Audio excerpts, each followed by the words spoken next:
할렐루야. 네, 참 날씨가 좋은 5월입니다. 하나님께서 우리를 한 자리에 모아주시고 또 우리의 예배를 받아주시고 또 예배 속에 하나님의 은혜를 내려주실 것을 기대하면서 오늘 함께 나와왔습니다. 우리 성도님들, 우리 하나님께서 우리를 향하신 선한 계획과 뜻이 무엇인지를 늘 예배 가운데 잘 분별해서 찾아가는 가운데서 여러분의 삶을 통해서 하나님 영광을 받으시기를 또한 축복하며 또 믿음으로 여러분과 함께 예배를 드리겠습니다. 함께 자리에서 일어나시겠습니다. 오늘 복된 자리에 나오신 우리 성도님들 손 한번 인사 나누겠습니다. 한 주간 수고하셨습니다. 예배 잘 드립시다. 우리 한번 인사하겠습니다. 한 주간 수고하셨습니다. 예배 잘 드립시다. 네, 고맙습니다. 우리를 한자리로 불러주신 좋으신 주님의 이름을 함께 부르며 그분 앞에 나아가도록 하겠습니다. 하나님이여, 내 마음을 정하였사오니 내가 노래하며 나의 마음을 다하여 찬양하리로다. 아멘. 하나님 우리 아버지와 주 예수 그리스도로부터 은혜와 평강이 있기를 원하노라. 아멘. 다 함께 영광 찬송 드리겠습니다. 예수 우리 왕이여 찬양 드립니다.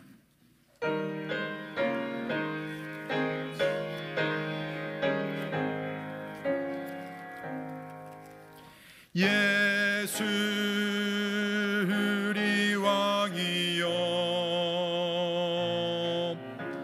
이곳에 오셔서 우리가 왕께 드리는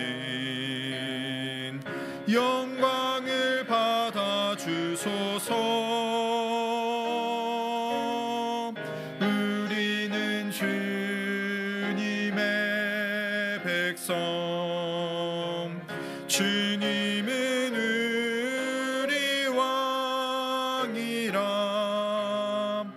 왕이신 예수님 오셔서 좌정하사 다스리소서.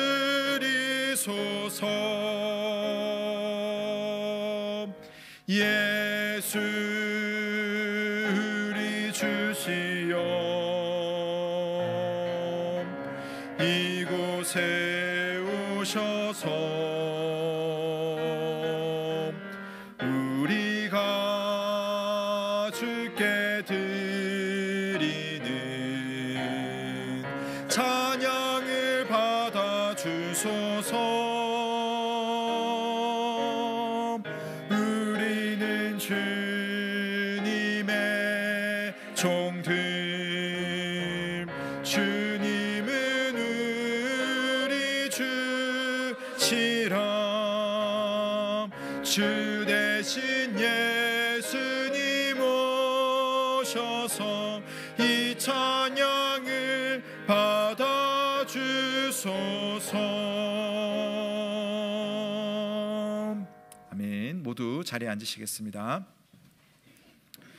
함께 십계명을 낭독합니다. 하나님이 모든 말씀으로 말씀하여 이르시되 나는 너를 애굽 땅 종되었던 집에서 인도하여 낸 내 하나님 여호와니라. 제 1은 너는 나 외에는 다른 신들을 내게 두지 말라. 제 2는 너를 위하여 새긴 우상을 만들지 말고 또 위로 하늘에 있는 것이나 아래로 땅에 있는 것이나 땅 아래 물속에 있는 것에 어떤 형상도 만들지 말며 그것들에게 절하지 말며 그것들을 섬기지 말라. 나 내 하나님 여호와는 질투하는 하나님인즉 나를 미워하는 자의 죄를 갚되 아버지로부터 아들에게로 3, 4대까지 이르게 하거니와 나를 사랑하고 내 계명을 지키는 자에게는 1000대까지 은혜를 베푸느니라. 제3은 너는 내 하나님 여호와의 이름을 망령되게 부르지 말라. 여호와는 그의 이름을 망령되게 부르는 자를 죄 없다 하지 아니하리라. 제4는 안식일을 기억하여 거룩하게 지키라. 엿새 동안은 힘써 내 모든 일을 행할 것이나 일곱째 날은 내 하나님 여호와의 안식일인즉 너나 내 아들이나 내 딸이나 내 남종이나 내 여종이나 내 가축이나 내 문 안에 머무는 객이라도 아무 일도 하지 말라. 이는 엿새 동안에 나 여호와가 하늘과 땅과 바다와 그 가운데 모든 것을 만들고 일곱째 날에 쉬었음이라. 그러므로 나 여호와가 안식일을 복되게 하여 그 날을 거룩하게 하였느니라. 제 오는 내 부모를 공경하라. 그리하면 내 하나님 여호와가 내게 준 땅에서 내 생명이 길리라. 제 6은 살인하지 말라.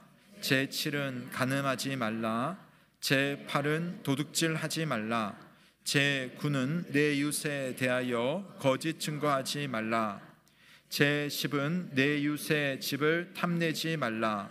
내 이웃의 아내나 그의 남종이나 그의 여종이나 그의 소나 그의 나귀나 무릇 내 이웃의 소유를 탐내지 말라. 예수께서 이르시되 내 마음을 다하고 목숨을 다하고 뜻을 다하여 주 너의 하나님을 사랑하라 하셨으니 이것이 크고 첫째 되는 계명이요 둘째도 그와 같으니 내 이웃을 내 자신같이 사랑하라 하셨으니 이 두 계명이 온 율법과 선지자의 강령이니라. 아멘.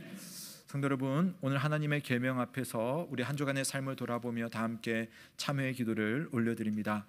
내가 하나님을 믿는다라고 말하지만 하나님을 어떻게 믿었는지, 그분 앞에 영광을 돌렸는지, 그분을 진심으로 사랑했는지, 아니면 하나님 아닌 다른 우상, 돈이나 또 자녀나 또 내가 원하는 그러한 무엇인가를 사랑하면서 하나님만큼 사랑하지는 않았는지 돌아보기 원합니다. 더불어 하나님께서 내게 사랑하라고 용납하라고 섬기라고 주신 우리의 이웃, 우리의 가족들을 나는 어떤 마음으로 그들을 섬기고 살았는지를 돌아보며 그러하지 못했던 나의 부끄러운 모습들이 있다면, 그런 남들은 모르지만 내 마음 상태에 부끄러운 죄악들이 있다면 이 시간 하나님 앞에 고백하며 주님, 예수 그리스도의 십자가로 다시 한번 용서받고 주님께 나아가게 하여 주옵소서. 주를 만나게 하여 주옵소서. 나를 깨끗이 하여 주옵소서. 우리 함께 참회의 기도로 주님 앞에 나아가겠습니다.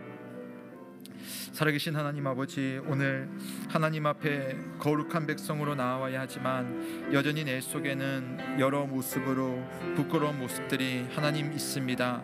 하나님, 그런 나에게 예수 그리스도를 만나게 하시고 그분의 은혜와 그분의 사랑을 생각하게 하시고 또한 그 앞에 나와 자비를 구하고 용서를 구할 수 있는 그러한 믿음과 또 기도의 능을 허락하여 주심을 감사드립니다. 오늘 하나님 앞에 나와서 주님 앞에 고백하는 것은 한 주간을 돌아보며 하나님 앞에 온전치 못했던 나의 믿음을 돌아봅니다. 하나님을 사랑한다라고 하지만 사실은 나를 하나님보다 더 사랑하였고 내가 원하는 것을 하나님보다 더 추구하였던 그러한 욕심들이 내 속에 있었음을 주님 앞에 고백하오니 주여 용서하여 주시옵소서. 하나님 사랑하라고 용납하라고 끝까지 그리스도처럼 하나님 섬기라고 하셨지만 하나님 그러기 싫어했고 내 욕심이 앞섰고 내 편안함이 먼저였던 내 마음의 상태를 주님 앞에 고백합니다. 남들은 알지 못하지만 내 마음속 깊은 곳에서는 나의 즐거움과 나의 편안함이 먼저였음을 주 앞에 고백하오니 주님 불쌍히 여겨주시고 하나님의 선하신 은혜 가운데서 다시 깨끗함을 힘입고 예수 그리스도를 의지하며 믿음의 자리로 나올 수 있도록 주여 함께 하시고 인도하여 주시고 은혜로 역사하여 주시옵소서. 주님,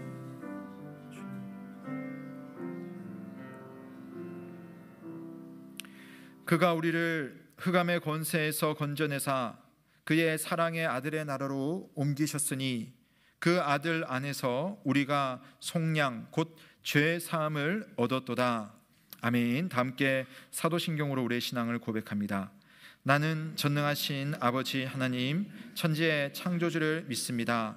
나는 그의 유일하신 아들 우리 주 예수 그리스도를 믿습니다. 그는 성령으로 잉태되어 동정녀 마리아에게서 나시고 본디오 빌라도에게 고난을 받아 십자가에 못 박혀 죽으시고 장사된 지 사흘 만에 죽은 자 가운데서 다시 살아나셨으며 하늘에 오르시어 전능하신 아버지 하나님 우편에 앉아 계시다가 거기로부터 살아있는 자와 죽은 자를 심판하러 오십니다. 나는 성령을 믿으며 거룩한 공교회와 성도의 교제와 죄를 용서받는 것과 몸의 부활과 영생을 믿습니다. 아멘. 다 함께 찬송가 26장으로 감사 찬송 드리겠습니다.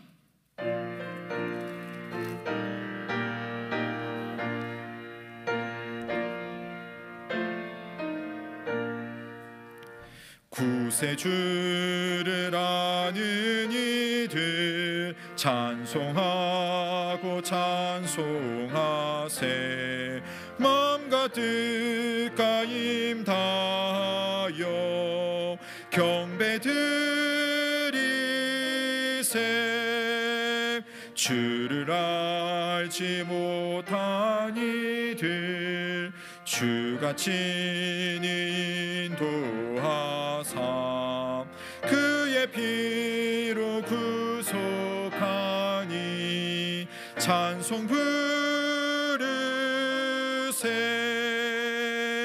약한 사람 도움 받아 시험 중에 참게 되니 모든 죄를 이길 힘은 믿음뿐이라. 진리 되신 우리 주는 영원토록 변함없네. 모두들아 주를 믿어 길이 섬기세.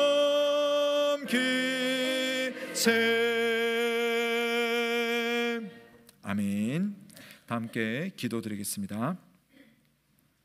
참 좋으신 하나님 아버지, 아름다운 5월을 우리에게 주셔서 하나님의 아름다움을 느끼게 하셔서 감사를 드립니다. 자연의 변화와 질서를 보면서 하나님의 조화로우시며 또 좋으신 성품을 배울 수 있습니다. 더불어서 인간의 이기심으로 인해 자연이 인간에게 돌려주는 환경적인 어려움을 대하면서는 죄를 미워하시며 징계하시는 하나님의 진노와 또 원래의 상태로 회복하길 원하시는 하나님의 자비로우심을 덩달아 생각하게 됩니다.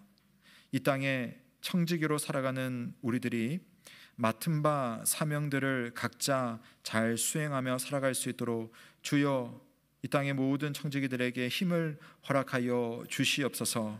세계 각국의 정치인, 교육자, 과학자, 경제인, 군인, 의료인, 직장인, 학생, 어린아이들까지 하나님께서 인간에게 주신 본연의 마음과 질서를 일반 은혜 안에서 잘 사용하고 주님의 아름다운 뜻을 이루어 나갈 수 있도록 세상 만민들을 주께서 은혜 가운데 이끌어 주시옵소서.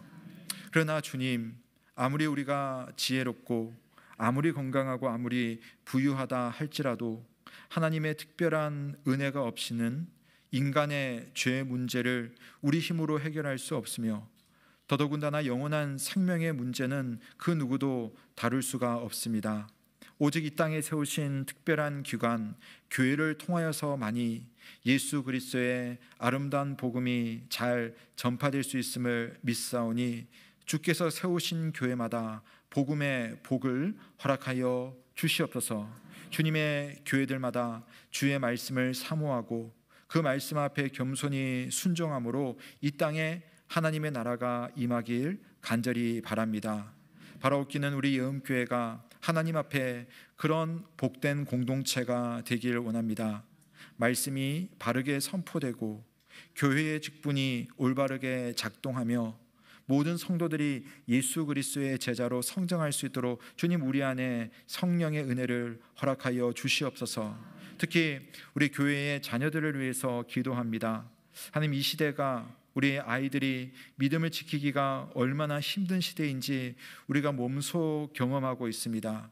밖으로는 부유해 보이지만 실제 내면이 가난한 이 시대를 살아가며 예수 그리스도를 만나서 삶이 얼마나 풍족해질 수 있는지를 경험하며 소망하며 기대하며 또한 간증할 수 있는 우리 사랑하는 자녀들이 될 수 있도록 주께서 인도하여 주시옵소서. 특별히 교회 안에서 우리 다음 세대를 길러내는 각 가정들과 또 이 아이들을 위해서 정말 애쓰며 수고하는 교사들에게 은혜를 베풀어 주시고 주님의 교회가 이 자녀들을 더 잘 섬기고 더 잘 양육할 수 있는 환경과 능력과 기도의 제목을 늘 가지게 하여 주옵소서. 더불어 여러 모양에서 수고하는 우리 교회에 참 많은 일꾼들을 기억하시고 그 수고가 하나님 나라의 아름다운 열매로 주렁주렁 맺혀지고 그 수고에 그 마음이 기뻐할 수 있도록 우리 교회에 섬기는 이들에게 은혜를 베풀어 주시옵소서. 오늘 예배 자리에 나온 모든 성도들이 하나님을 만나길 원합니다. 우리 힘으로는 하나님을 부를 수도 없사오나 예수 그리스도의 중보의 은혜로 이렇게 나아왔사오니 하나님 이 시간만큼 담대히 하나님을 만나고 세상을 이길 새 힘을 얻어서 돌아가는 우리 예언의 교우들이 다 되게 하여 주시옵소서. 우리가 주님 앞에 정성껏 올려드리는 예배를 받아주시고 또 예배 중에는 하늘의 영광을 우리 모두에게 허락하여 주시옵소서. 오늘도 성부와 성자와 성령 하나님과의 깊은 교제를 기대하며 예수 그리스도의 이름으로 기도드립니다. 아멘.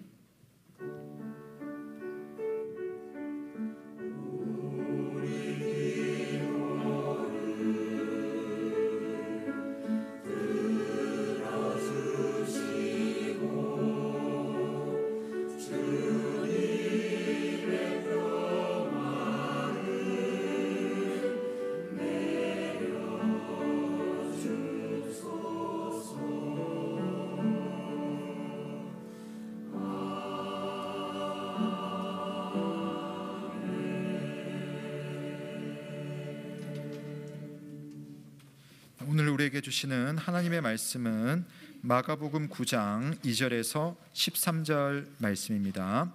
신약성경 68면 마가복음 9장 2절에서 13절 말씀을 김정희 집사님께서 봉독해 주시겠습니다. 엿새 후에 예수께서 베드로와 야고보와 요한을 데리시고 따로 높은 산에 올라가셨더니 그들 앞에서 변형되사 그 옷이 광채가 나며 세상에서 빨래하는 자가 그렇게 희게 할 수 없을 만큼 매우 희어졌더라. 이에 엘리야가 모세와 함께 그들에게 나타나 예수와 더불어 말하거늘 베드로가 예수께 고하되 랍비여 우리가 여기 있는 것이 좋사오니 우리가 초막셋을 짓되 하나는 주를 위하여 하나는 모세를 위하여 하나는 엘리야를 위하여 하사이다 하니 이는 그들이 몹시 무서워하므로 그가 무슨 말을 할지 알지 못함이더라. 마침 구름이 와서 그들을 덮으며 구름 속에서 소리가 나되 이는 내 사랑하는 아들이니 너희는 그의 말을 들으라 하는지라. 문득 둘러보니 아무도 보이지 아니하고 오직 예수와 자기들 뿐이었더라. 그들이 산에서 내려올 때에 예수께서 경고하시되 인자가 죽은 자 가운데서 살아날 때까지는 본 것을 아무에게도 이르지 말라 하시니 그들이 이 말씀을 마음에 두며 서로 문의하되 죽은 자 가운데서 살아나는 것이 무엇일까 하고 이에 예수께 묻자와 이르되 어찌하여 서기관들이 엘리야가 먼저 와야 하리라 하나이까. 이르시되 엘리야가 과연 먼저 와서 모든 것을 회복하거니와 어찌 인자에 대하여 기록하기를 많은 고난을 받고 멸시를 당하리라 하였느냐. 그러나 내가 너희에게 이르노니 엘리야가 왔으되 기록된 바와 같이 사람들이 함부로 대우하였느니라 하시니라. 아멘. 이는 하나님의 말씀입니다. 하나님께 감사드립니다. 고맙습니다. 이 시간에는 할렐루야 찬양대가 참 소망이라는 제목으로 성삼위 하나님의 영광을 찬양드리겠습니다.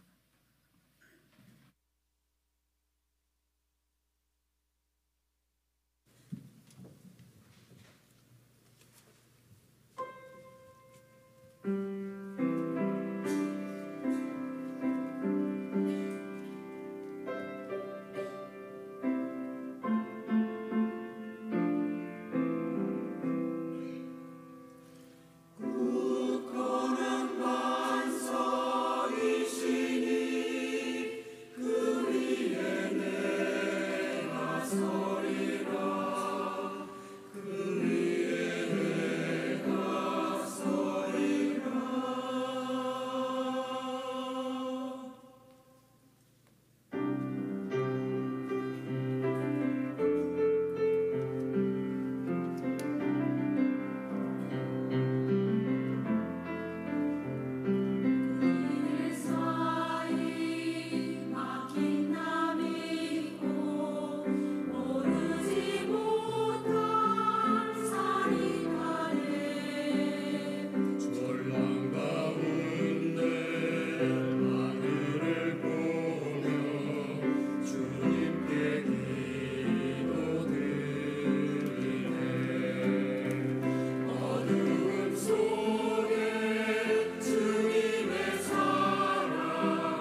아멘.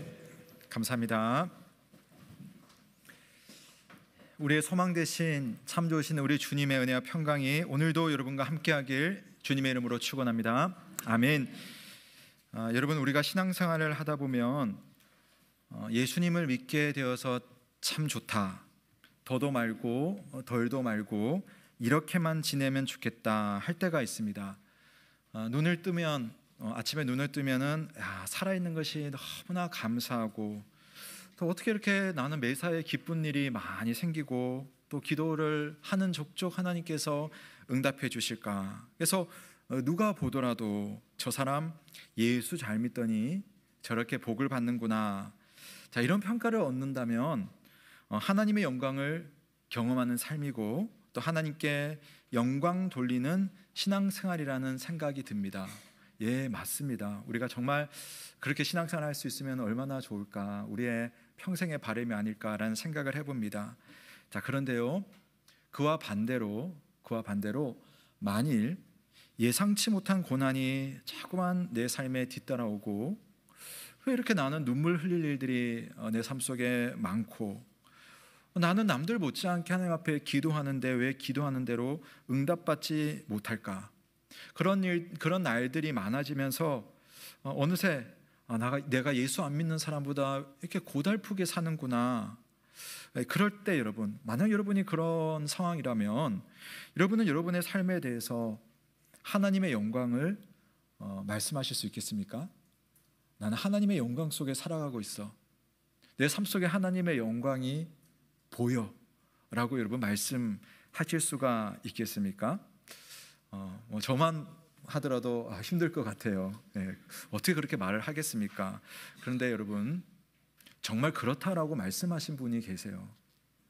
우리가 하나님을 믿고 섬기는 데 있어서 정말 예상치 못한 고난도 있을 것이고, 또 기도한 대로 응답받지 못하는 일도 있을 수 있다. 그러나 염려하지 말라, 그 속에 하나님의 영광이 있다라고 말하신 분이 있습니다. 예수를 따르면 삶이 마냥 평탄할 것이 아니라 고난도 있을 것이다 라고 말한 사람 누군지 아시죠? 예수님 본인이 그렇게 말씀하셨어요. 본인이 너희들 나를 따르면 모든 것이 평탄할 거야 라고 말씀해 주시면 얼마나 좋겠습니까마는 그렇지 않은 일도 실제로 많다, 주님은 말씀하셨어요. 우리가 2주 전에 보았던 말씀에서 예수님은 이렇게 말씀하셨죠. 누구든지 나를 따라오려거든 자기를 부인하고 자기 십자가를 지고 나를 따를 것이니라. 예, 주님께서요, 거짓말 안 보태시고 솔직히 말씀하셨어요. 제자들에게 나를 따라오는 믿음의 삶은 바로 이런 삶이다. 여러분, 누군가에게 예수님의 이름을 전하고 그 사람 보고 믿으라고 하면서 예수님 따라가면 이렇게 살아야 돼, 여러분 이렇게 전도하실 수 있겠습니까? 그런데 초대교회 성도들은 그렇게 전도를 했대요. 주님의 말씀이 그랬기 때문에, 무엇보다 자기들이 살아보니까 그렇더라는 겁니다. 교회 역사상 가장 믿음이 깊고 교회 역사상 가장 믿음의 능력이 컸던 초대교회 성도들은 예수님의 이 말씀을 자기 생활 속에 실감하며 살았어요. 그래서 이 복음서를 썼던 마가는 서기 1세기경에 로마에 있는 로마 교회 공동체를 섬겼습니다. 그 교회 성도들이 예수를 잘 믿기 위해서 믿음의 선택을 했더니 그 선택의 결과로 어떤 일들이 따라오는지를 마가가 목회자로서 쭉 보지 않았겠습니까? 근데 성도들마다 자기 십자가를 지면서 살고 있는 거예요. 어느 날 마가는 그런 성도들 앞에, 여러분 목회자는 그런 마음이 있거든요. 성도님들이 다 잘 되면 좋겠어요.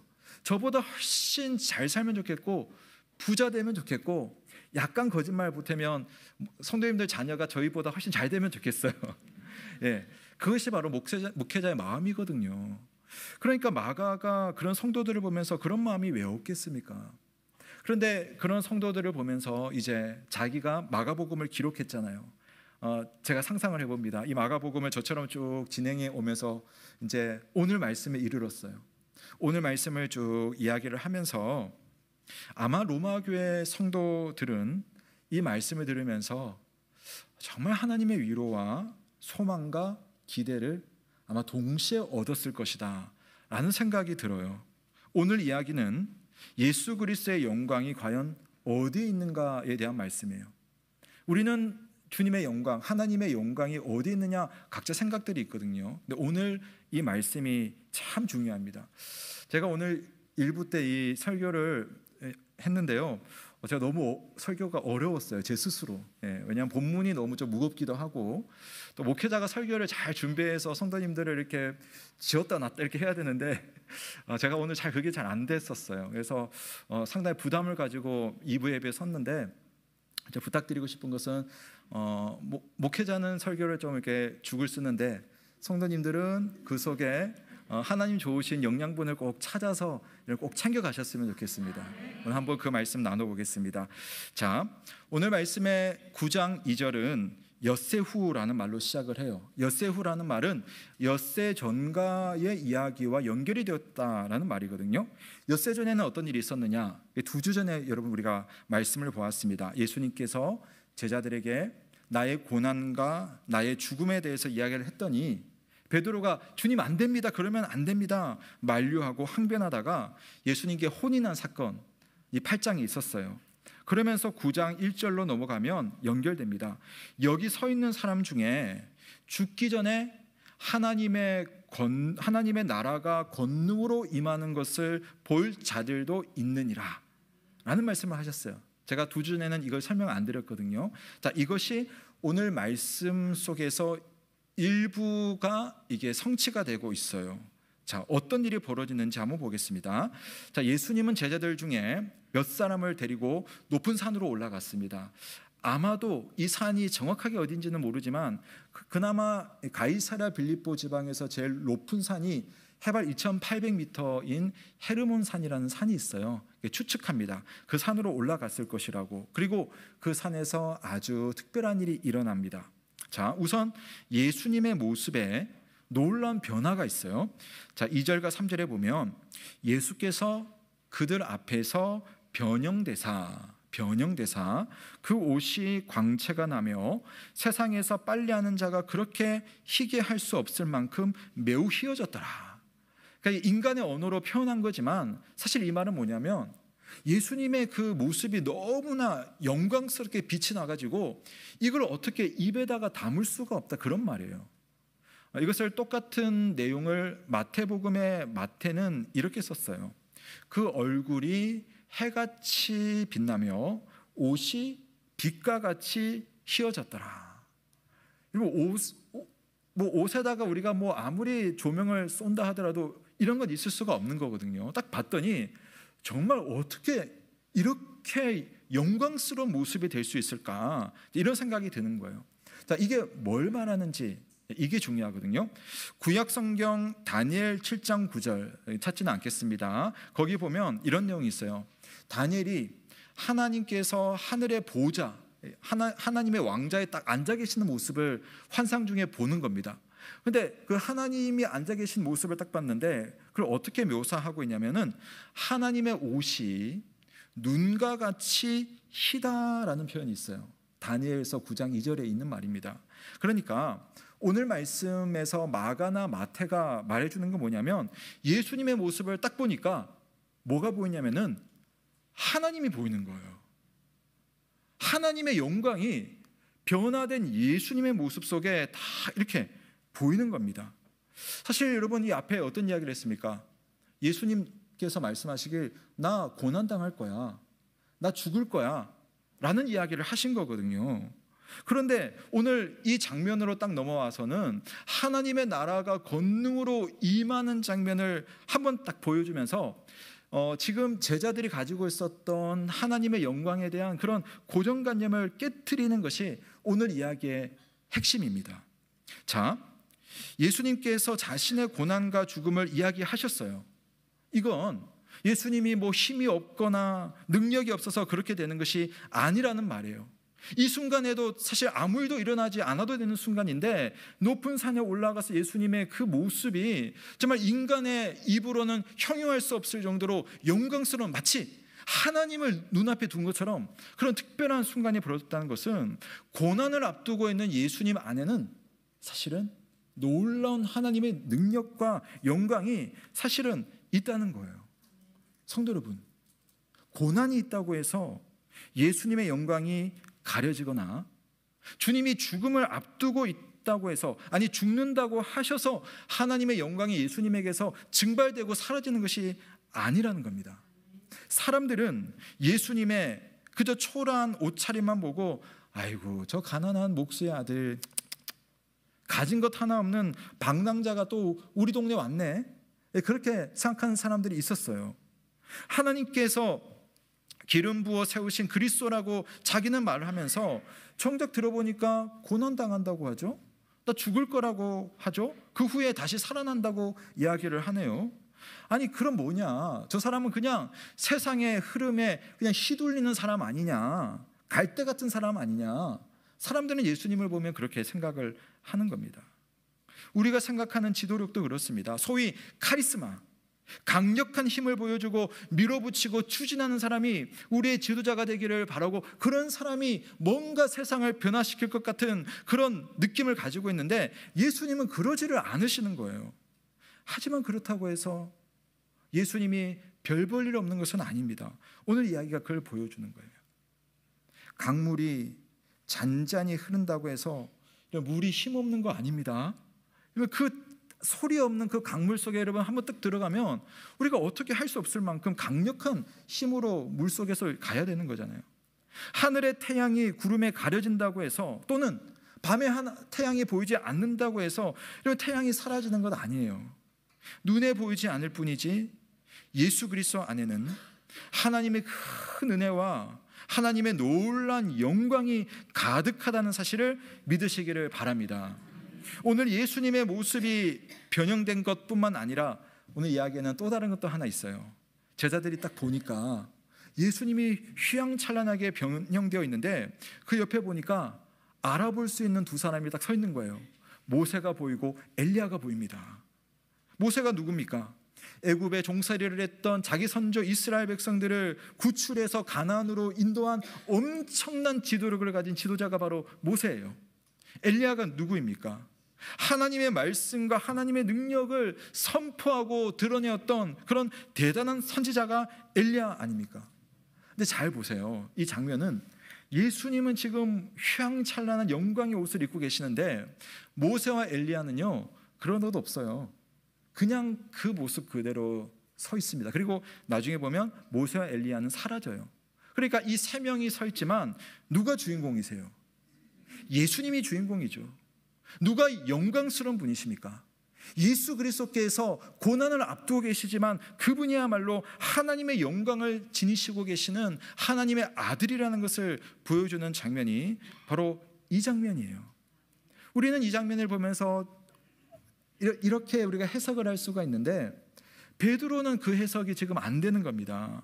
그래서 베드로가 나서기를, 예수님, 당신을 위해서, 모세를 위해서, 엘리야를 위해서 초막 셋, 텐트 3개를 만들겠습니다. 우리 그냥 여기에 있는 것이 좋겠습니다 라고 이야기하면서 우리가 여기 있는 것이 좋사오니 그 유명한 말씀을 하고 있습니다.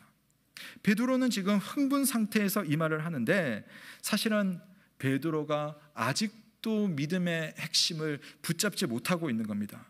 여러분, 우리에게 기적이 일어나거나 하나님의 놀라운 능력이 나타나는 것은 참 고맙고 가슴 뛰는 일이에요. 우리의 삶 속에 하나님께서 놀라운 기적을 여러분 막 부어주신다고 생각해 보세요.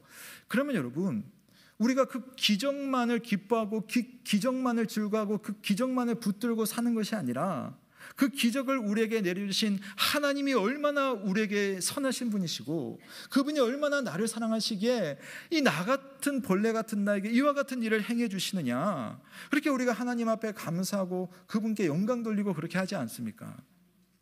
어느 날 부모님이 자기 아이가 평소에는 갖고는 싶었지만 나 아이의 생각으로는 나 이거는 절대 못 가질 거야 하는 그런 선물을 딱 가지고 와가지고 애한테 너 선물이야 하면 여러분 아이가 얼마나 좋겠습니까?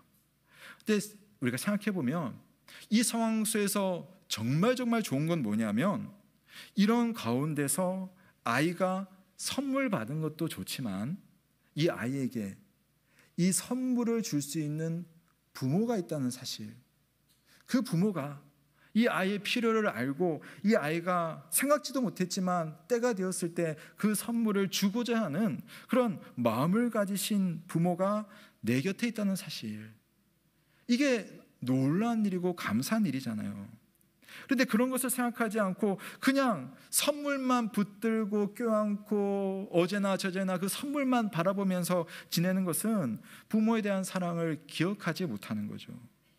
기뻐하고 감사하고 고마워해야 되는 그 대상, 그 대상으로서 그 부모님도 참 너무나 귀하고 그것을 주신 것도 감사하지만, 여러분, 우리는요, 그것을 주시지 않는 순간에도 부모님은 자녀에게 얼마나 소중한 존재인가 우리가 알지 않습니까?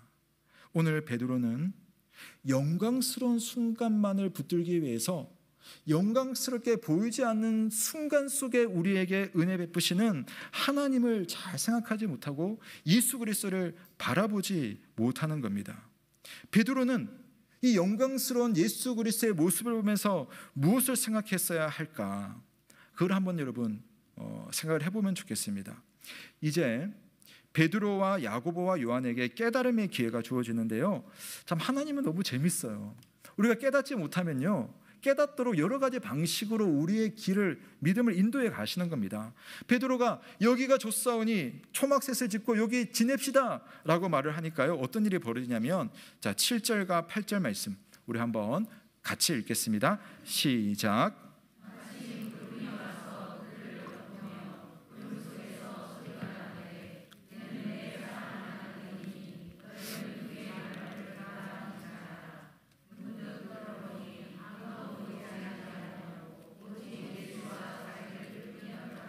아멘.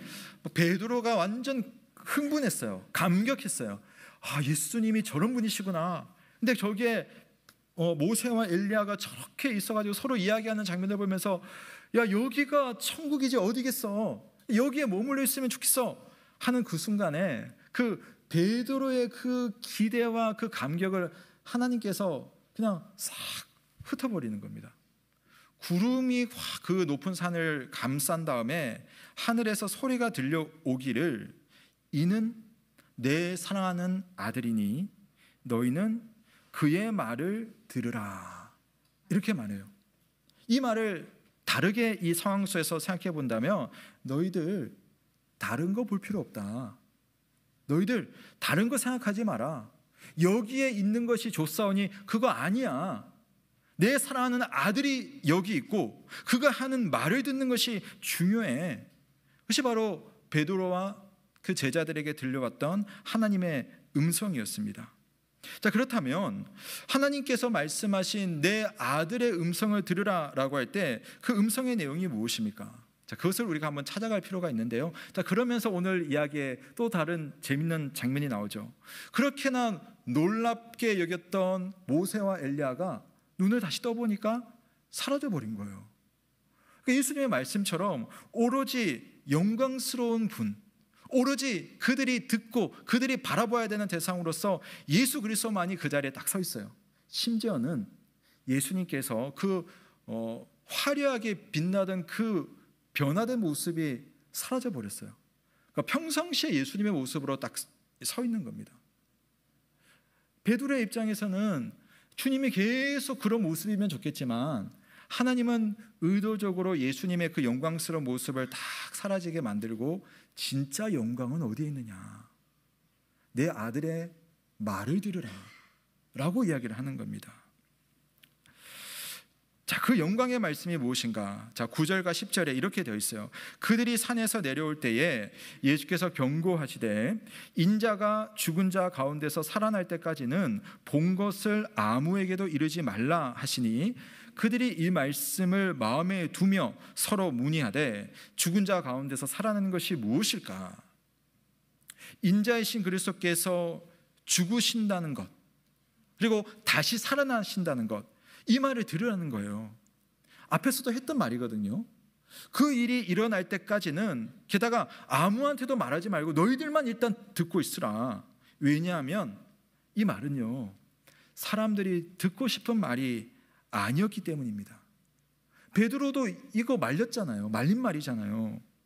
사람들은 그리스도에게 바라는 영광의 모습이 있습니다. 아마 여러분들도 하나님께 바라는 내 삶에 하나님의 그 은혜와 영광의 모습들이 아마 있을 거예요. 하나님의 아들이라면, 하나님께서 기름 부어서 세우신 메시아 그리스도라면 어떻게 고난받고 죽으실 수가 있느냐? 아니, 다시 살아난다고? 아니, 굳이 그럴 필요 없이 영광스러운 모습으로 온 세상의 왕이 되시면 되지 않을 거냐? 이것이 그리스도를 생각하는 고정관념이었어요. 사도 바울이 골로새서라는 성경에 이런 말씀을 했습니다. 그 안에는 지혜와 지식의 모든 보화가 감추어져 있느니라. 예수님 안에는 하나님의 놀라운 지혜와 그 지식이 마치 보석처럼 가득 예수님 안에 있는데, 근데 이것을 예수님을 바라볼 때는 그게 감추어져 있다는 거예요. 한눈에 볼 수가 없다는 겁니다. 왜 지혜와 지식의 모든 보화가 감춰져 있을까요? 사람들의 눈이 가려져 있기 때문입니다. 예수님의 고난 속에 담겨있는 하나님의 은혜가 사람들에게는 잘 보이지 않아요. 예수님의 죽음 속에 있는 하나님의 사랑이 사람들에게는 잘 느껴지지 않습니다. 예수님의 부활 속에 명백히 드러난 우리를 향한 하나님의 능력을 사람들은요, 보지 않으려고 해요. 그 나를 위한 것인데, 믿음은 그리스도에 대한 하나님의 영광에 대한 그런 세상의 고정관념을 다 깨트리고 하나님의 말씀 속에 담겨있는 놀라운 뜻, 그 복음을 우리의 것으로 가져오는 하나님의 은혜의 수단인 것을 믿으시기를 바랍니다. 그러려면 너희는 그의 말을 들으라. 듣고 싶은 말에만 귀를 여는 사람은 들을 수가 없어요. 감춰져 있습니다. 그 안에 얼마나 놀라운 하나님의 지혜와 지식의 보화가 가득 차 있는데, 예수 그리스도께서 하신 그 말씀, 오늘 내 삶 속에 주시는 그 주님의 음성을 귀 기울여 들을 수 있는 저와 여러분 되시길 주님의 이름으로 축원합니다. 예수 그리스도의 영광을 이해하려면 그리스도의 말씀을 들어야 할 것이고, 그 말씀처럼 살아가신 예수 그리스도의 행적을 여러분 이렇게 추적하면서 따라가 볼 필요가 있어요. 예수님께서 그토록 강조한 말씀 무엇입니까? 고난과 죽음과 부활이었어요. 주님은 그 말씀을 사실 가장 많이 하셨거든요. 근데 우리는 자꾸만 하나님의 영광과 주님의 영광에서 그 고난과 죽음을 자꾸만 빼려고 해요. 내 삶 속에는 그 단어가 없으면 좋겠다. 그러나 예수님은 자신의 삶으로 그 말씀을 보여주시고 성취하셨습니다. 성도가 그리스도의 영광을 이해하고 우리의 것으로 누리기 위해서는 세상이 생각하는 그런 믿음의 어떤 영광의 방식과는 다른 것을 보려는 결단이 필요한 줄로 믿습니다. 고난과 죽음과 부활에 예수 그리스도의 영광이 있다는 것, 성경은 그걸 이야기하고 있어요. 근데 제자들은 방금 전 보았던 엘리야를 생각하면서 그 마음 한켠에 계속 의문이 드는 거예요. 계속해서 그래요. 왜 예수님이 고난당하셔야 돼? 왜 우리가 그런 고난에 참여를 해야 돼? 라는 생각이 드는 겁니다. 그래서 엘리야 이야기를 뜬금없이 해버립니다. 사실은 하고 싶은 말이 있는데 돌려서 말을 합니다. 왜냐하면 그 말을 직설적으로 왜 주님 죽으셔야 돼요?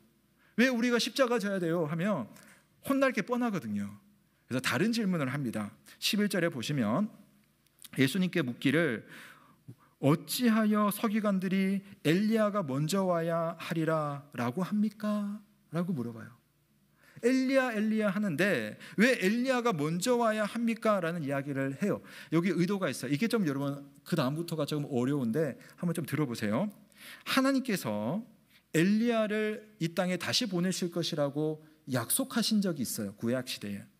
여러 번 말씀하시는데 특별히 말라기 4장 5절 6절에 보면 이런 내용이 있어요. 하나님께서 이 땅에 다시 엘리야를 보내셔서 사람들의 마음을 회복시키는 날이 올 것이다 라는 예언의 말씀이 있어요.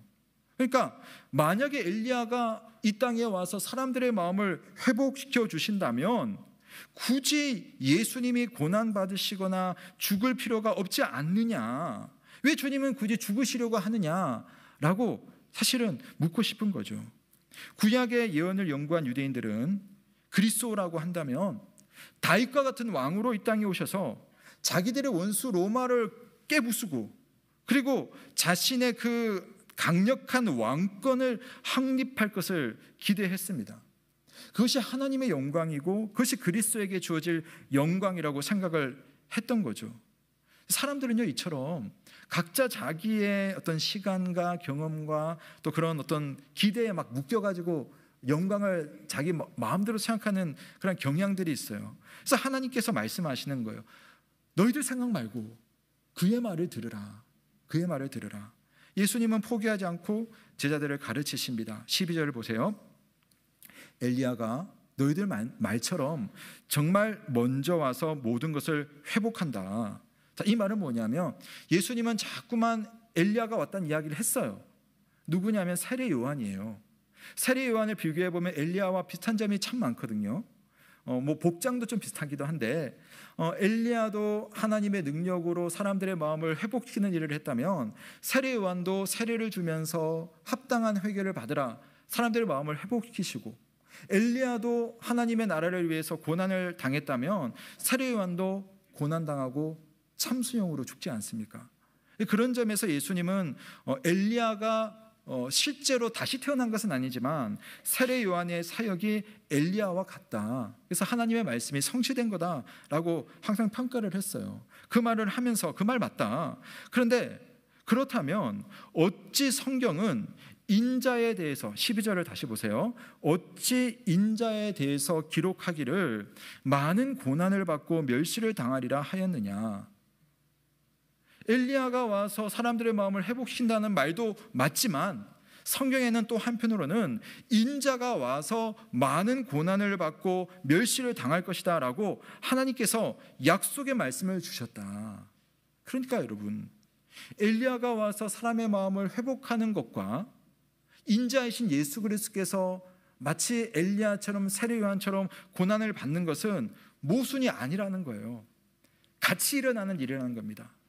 하나님의 능력과 하나님의 영광이 이 땅에 있는 중에도 때로 하나님께서는 그 아들 예수 그리스도의 고난과 죽음을 통해서 그 영광이 이 땅에 나타나고 실제로 그 영광의 혜택을 받도록 하기 위해서 하나님은 예수 그리스도의 고난과 죽음을 사용하신다.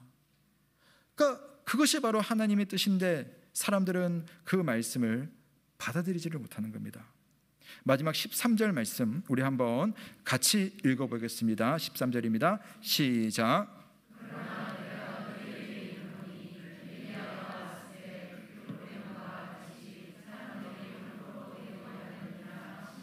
아멘. 다 여기 엘리야가 바로 세례 요한이에요. 사람들이 세례 요한을 거부하고 함부로 대했습니다. 그리고 마찬가지로 나 그리스도에게도 그렇게 할 것이다. 엘리야의 사역을 한 세례 요한도 하나님의 말씀을 따라 멸시를 받았다면 또 다른 이사야서라든지 다른 성경에서 말한 그리스도가 당할 고난을 내가 받는 그것이 뭐가 문제냐라는 거죠. 하나님은 그 속에 하나님의 영광을 이루시고 하나님은 그 고난을 통해서 뜻을 이루시고 그렇게 영광을 보여주실 것인데 뭐가 문제냐.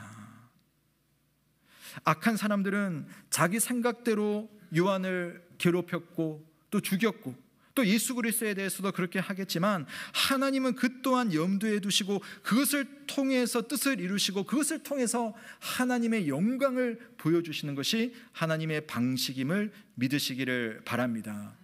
여러분, 고난에만 멈춰 있지 않을 것이며 죽음에만 머물러 있지 않는다는 말입니다. 예수 그리스도의 고난과 죽음은 우리의 죄를 용서하는 완벽한 값이며 예수 그리스도의 부활은 우리를 영원히 살리시는 하나님의 선하신 능력임을 믿으시기를 바랍니다. 사랑하는 여러분, 예수 그리스도의 영광을 이해하려면 그리스도께서 말씀하신 이 고난과 죽음을 묵상하셔야 됩니다.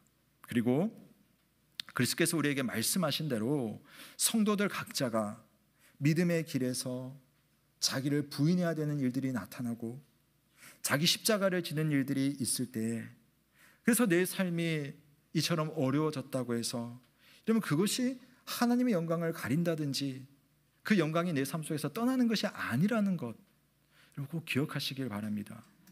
어떤 성도님들은 주님의 나라와 영광을 위해서 직접적으로 어떤 복음을 위한 사역을 위해서 십자가를 지고 자기를 부인해야 되는 그런 상황들이 발생하기도 하고요.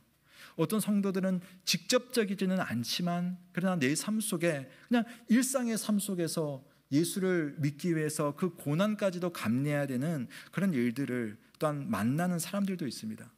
그때마다 우리의 마음속에 내가 이런 일을 겪고 있으니 주님이 영광이 가려지겠구나, 우리가 흔히 하는 말이거든요.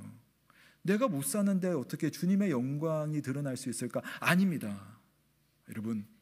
여러분이 못 살고, 여러분이 고난을 겪고, 여러분이 지금 눈물을 흘리고 있다 손 치더라도 그 속에서 여러분 예수 그리스도께서 하나님 아버지의 뜻을 바라보고 자기에게 주어진 삶을 믿음으로 감당했던 것처럼 초대교회 성도들이 예수 믿는 믿음 때문에 정말 직장을 잃기도 하고 자녀를 죽음으로 몰아가기도 하고 왜 내 삶 속에는 이런 어려움이 생기는가 그렇게 자책할 수밖에 없는 상황들이 벌어진다 할지라도 그러나 주님을 향한 믿음을 잃지 않을 때에 이건 결국 그들은 하나님의 영광을 볼 것이며 그들에게 준비되어 있는 하나님의 영광을 반드시 경험하게 된다는 사실을 믿으시길 바랍니다. 오늘 마가는 그런 것을 로마교회 공동체 성도들에게 말해주고 있는 겁니다. 이 성도들은 믿음 가운데 정말 수많은 고난을 겪었을 거예요. 여러분 1세기 로마라고 하면 여러분 끔찍했거든요. 사람들의 비난을 받기도 하고 직장을 잃기도 하고 자기 목숨 또 심지어 사랑하는 내 가족의 생명을 잃어야 되는 일들도 종종 있었습니다. 예수 믿는 삶이 왜 이리 힘든지 모르겠다는 생각이 절로 들었을 것입니다. 우리가 생각하는 영광은 이런 것이 아닌데 마가는 로마교회 성도들에게 오늘 주님께서 보여주신 이 장면을 들려주고 위로하고 격려하는 겁니다. 주님이 고난당하시고 죽으시는 그 순간에도 사실은 하나님의 영광이 그 안에 깃들어져 있다. 주님이 일시적으로 보여주신 그 변화의 순간은 사실은 주님은 항상 영광스럽다는 걸 말해주는 거예요. 고난받는 그 순간에도 하나님의 능력이 있고 죽으시는 그 순간에도 하나님의 영광은 가려지지 않습니다. 예수님께서 마가의 교회 성도들에게 말합니다. 예수님께서 아신다. 당신들의 형편을 아시고 당신들의 마음을 이해하신다. 그리고 그 길 끝에는 세상이 줄 수 없는 하나님의 영광이 우리를 기다리고 있다. 그러니 소망 잃지 말자. 그러니 힘을 내자. 그러니 믿음으로 살아가자. 마가의 공동체는 고난 가운데서 비로소 그리스도의 영광을 이해하게 되는 것입니다. 마가가 전하는 위로와 격려와 기대의 말씀이 지금 하나님 앞에 영광을 바라보되 바른 예수 그리스도의 영광을 만나기를 원하는 우리 모든 성도들을 강하게 붙들 수 있기를 주님의 이름으로 축원합니다. 사랑하는 여러분, 예수님은 제자들이 바른 믿음을 가질 수 있도록 정말 계속해서 노력합니다. 기회를 만들어 주세요. 제자들의 마음에 이런 것들이 축적되었기 때문에 필요한 순간에 예수님에 대한 깊은 이해를 할 수 있게 됩니다. 나중에 겪게 될 고난도 결국은 하나님의 영광의 재료가 됩니다. 우리가 오늘 지속적으로 고난 중에서도 말씀을 읽고 설교를 듣고 삶으로 부딪히는 것이 중요해요. 비록 순간순간 내가 실패할지라도 그 과정이 여러분 축적되고 쌓여가면서 결국 우리는 예수 그리스도와 하나님 나라를 이해하게 되고 그 속에 담겨있는 하나님의 영광을 만나게 될 것입니다. 우리 모두에게 예수 그리스도의 영광에 대한 이해가 깊어지고 그로 인해서 우리 속에 날마다 소망이 흘러나올 수 있기를 주님의 이름으로 축원합니다. 아멘. 주신 말씀 감사드리며 우리 함께 찬송드리며 봉헌하겠습니다. 찬송가 487장 어둠 후에 빛이 오며 찬송드리겠습니다.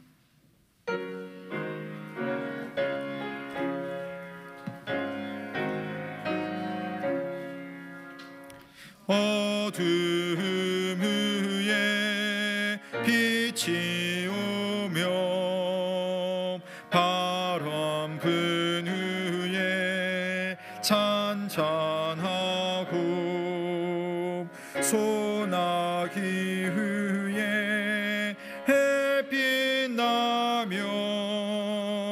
수고한 후에 심히 인내 연약함 후에 강건하며 애통한 후에 위로받고 눈물 난 후에 웃음 있고 씨 뿌린 후에 추수하네 괴로움 후에 평안 있고 슬퍼한 후에 기쁨 있고 멀어진 후에 가까우며 고독함 후에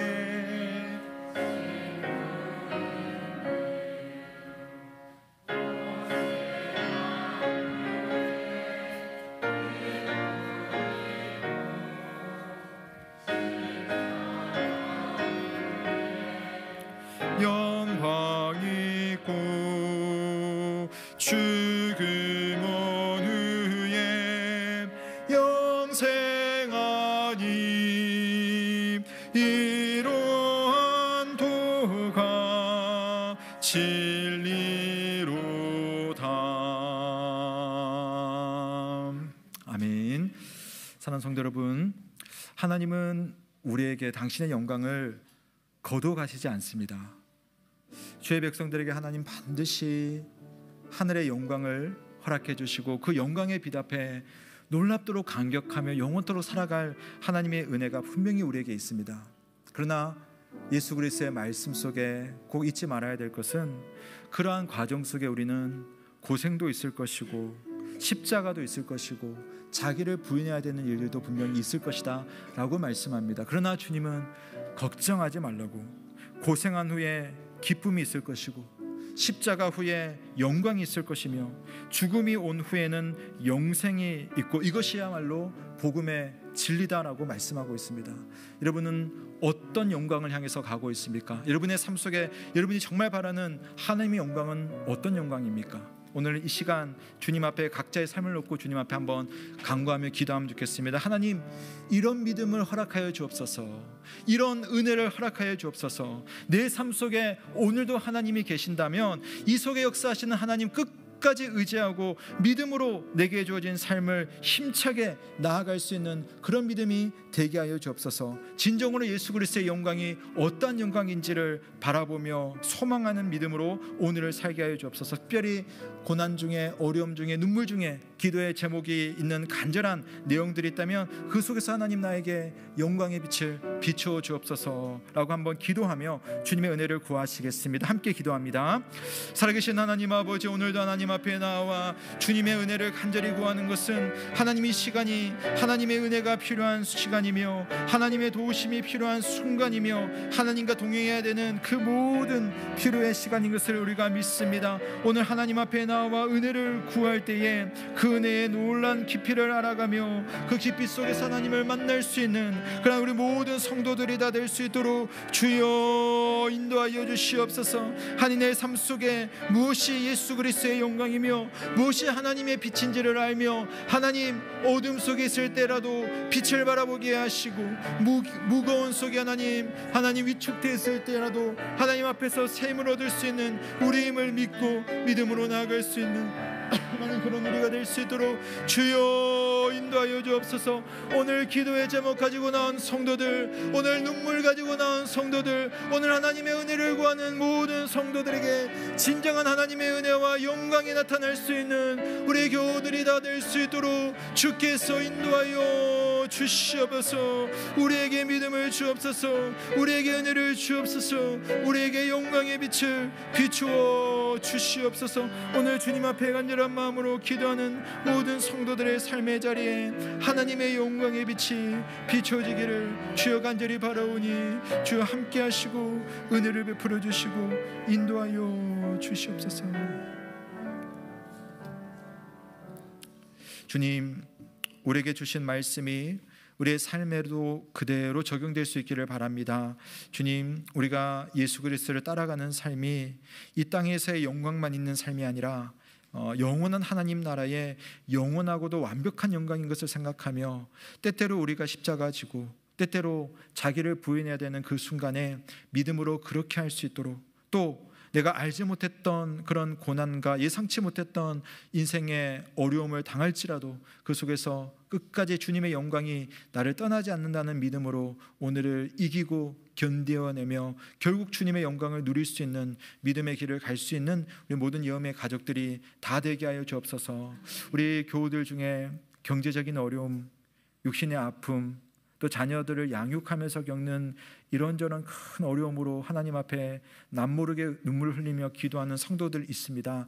하나님, 그들의 지금 당하는 것이 비록 십자가이고 나를 부인해야 되는 순간들이 참 많지만 그 속에서도 믿음 잃지 않고 주님 바라보며 주님의 길을 꿋꿋이 나아갈 수 있도록 성령께서 새 힘을 주시길 주여 간절히 바라옵고 소원하며 살아계신 우리 구주 예수 그리스도의 이름으로 기도드립니다.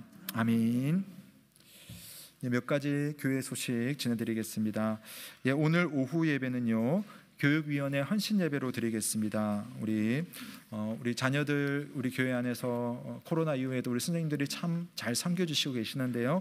우리 선생님들 헌신 예배를 드릴 때 여러분 좀 많이 오셔서 선생님들 격려해 주시고 또 마음으로 많이 기도해 주시고 응원해 주시면 좋겠습니다. 참 고마운 분들이고 또 그 외에도 물론 많은 우리 봉사자들이 얼마나 귀한 분들인지 모릅니다. 동일한 마음으로 함께 또 기도해 주시면 좋겠습니다. 오늘 말씀은요, 우리 경기 서부노회 SFC를 섬기고 있는 윤상엽 목사님, SFC 간사 목사님께서 오셔서 말씀을 전해 주시겠습니다. 그 다음에 또 하나 특별한 광고인데요.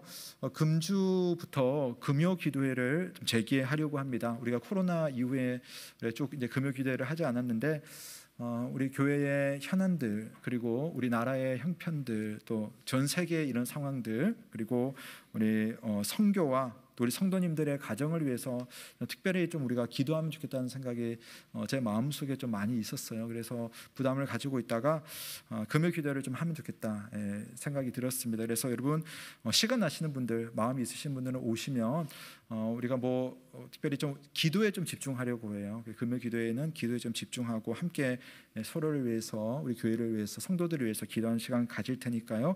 원하시는 분들은 누구든지 오셔서 함께 간절한 마음으로 부르짖는 시간을 가지겠습니다. 모임 소식입니다. 여전도의 원래 오늘 2부 예배 후 마치고 바로 진행을 하고요. 연합 남전도의 원래에도 2부 예배 후에 모이겠습니다. 안수집사의 원래는 연합 남전도의 원래 후에 또 바로 진행을 한다고 하니까요, 참고하시기 바랍니다. 그리고 내일은 우리 수도권 목사 장로 부부 친선 체육대회가 있습니다. 우리 김선태 장로님께서 우리 임원으로 참여하고 계시고 또 우리 김영구 장로님께서도 또 임원으로 수고를 많이 하고 계십니다. 그래서 이 기간 동안 또 오랜만에 수도권의 목사들, 장로들 모여서 또 좋은 시간 가집니다. 여러분 또 많이 격려해 주시고 또 기도해 주시면 감사드리겠습니다. 내일 있습니다. 교우 소식입니다. 오늘 여러분 헌신 예배를 드리는 동안에 저는 부천 시민교회에서 임직식이 있는데 임직식 순서를 좀 요청을 받았어요. 그래서 2시에 좀 다녀오도록 하겠습니다. 그리고 5층에 가시면요, 소소하게 우리 바자회를 위한 중고 물품이 좀 모인 것을 지금 이렇게 팔고 있습니다. 그래서 그것을 가지고 또 교회와 또 선교를 위해서 사용할 텐데 여러분 오셔서 이렇게 작은 것이지만 또 함께 나누시고 또 하나님의 은혜를 흘러 보내주시면 감사하겠습니다. 연합 여전도에서 또 수고해 주십니다. 고맙습니다. 봉사자를 계속해서 모집합니다. 우리 상담위원으로 우리 성도님들을 이제 섬길 분들을 모집하고 있고요. 이거 제가 잘은 모르지만 이 위원으로 오시면요, 우리가 전문 상담사가 아니어도 하실 일들이 있으신 것 같아요. 그래서 함께 또 교육을 받고 또 적절한 수준에서 섬길 수 있는 일들이 있으니까요.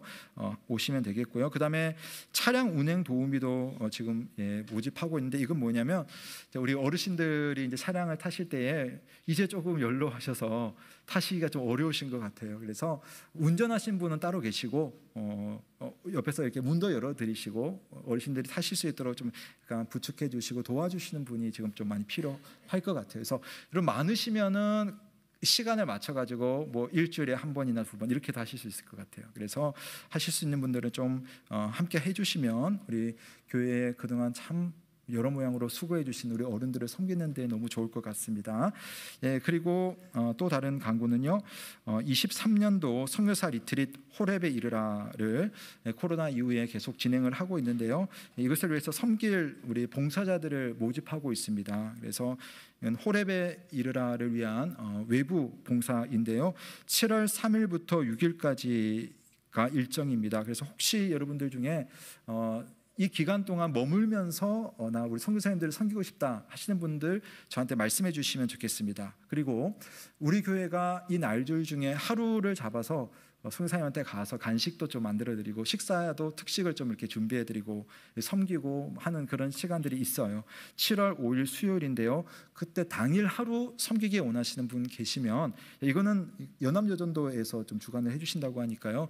그쪽으로 문의를 하시면 되겠습니다. 그 외에 실제로 참석하지 못하시지만 이거 너무나 중요한 기도에 여러분 동역이 필요합니다. 그래서 함께 기도해 주실 분들이 있으시면 저한테 말씀해 주시면 저희 기도방이 있어요. 그러면 이제 매일매일 6월 달부터 여러분 중보기도가 들어갑니다. 그러면 함께 기도해 주시는 그런 기도의 동역자들이 필요하니까요. 저한테 말씀해 주시면 제가 너무 고마운 마음으로 우리 기도자로 함께 모시도록 하겠습니다. 예, 그렇게 해주시면 되겠습니다. 나머지 내용은 주보를 참조하시면 되겠습니다. 예, 우리 모두 자리에서 일어나시겠습니다. 우리 옆에 계신 분에게 한번 축복해 보겠습니다. 주님의 영광을 누리세요. 우리 한번 인사하겠습니다. 주님의 영광을 누리세요. 예. 오늘 찬송을 제가 참 좋았는데 눈물 날 때나 기쁠 때나 어두울 때나 밝을 때나 주님의 영광이 여러분의 삶 속에 있음을 그것을 확인할 수 있는 이번 한 주가 되시길 주님의 이름으로 축원합니다. 예, 시간상 오늘은 죄송하지만 마침 찬송하지 않고 제가 강복 선언으로 예배를 그렇게 마치도록 하겠습니다. 사랑하는 성도 여러분, 평강 중에 세상으로 나아가십시오. 하나님을 사랑하시고 여러분의 이웃을 내 몸과 같이 사랑하시길 바랍니다. 우리 주 예수 그리스도의 크신 은혜와 하나님 아버지의 사랑과 성령의 교통하심이 모든 삶의 형편 속에 여전히 변함없이 함께 하시는 예수 그리스도의 영광을 바라보며 그 영광을 향해서 나아가는 모든 성도들의 머리 위에 지금으로부터 영원토록 함께 있을지어다. 아멘.